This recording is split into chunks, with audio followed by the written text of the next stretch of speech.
The Empire State officially has new laws on the books aimed at restricting access to guns used in the recent mass killings in Buffalo and Texas.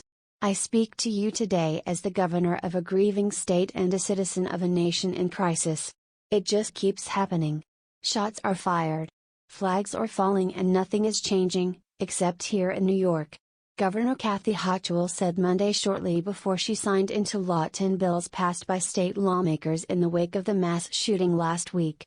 People under the age of 21 can no longer buy semi-automatic rifles, like the AR-15 style gun that a teenage white supremacist allegedly used to massacre 10 people at a Buffalo convenience store weeks ago.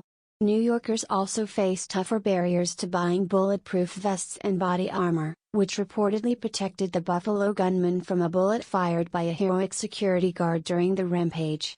Another new law aims to tackle online hate by requiring social media companies to have policies in place to respond to potential threats. The gunman made violent threats at his former high school but was still allowed to buy a semi-automatic gun after turning 18. Despite the state's red flag law tweaked by newly signed legislation.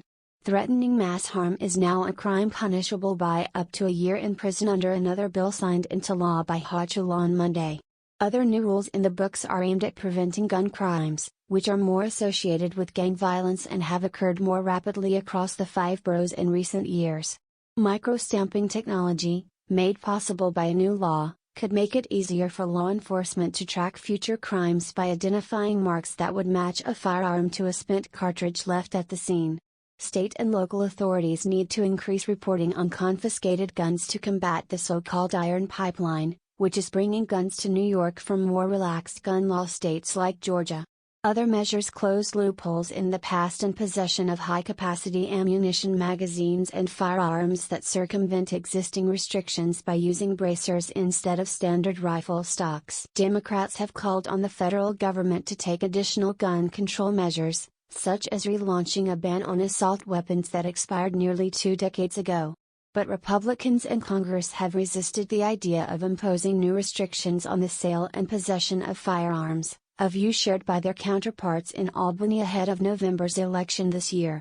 New York Democrats cited this opposition when they used the gun control push to vilify the GOP at the bill's signing ceremony in the Bronx on Monday. We cycle through disbelief and sadness and yes, anger, only to be disappointed time and time again in government. No, not in government, the members of a helpless, spineless, ruthless party known as the GOP, he said Attorney General Letitia James Montauk at the Bronx event.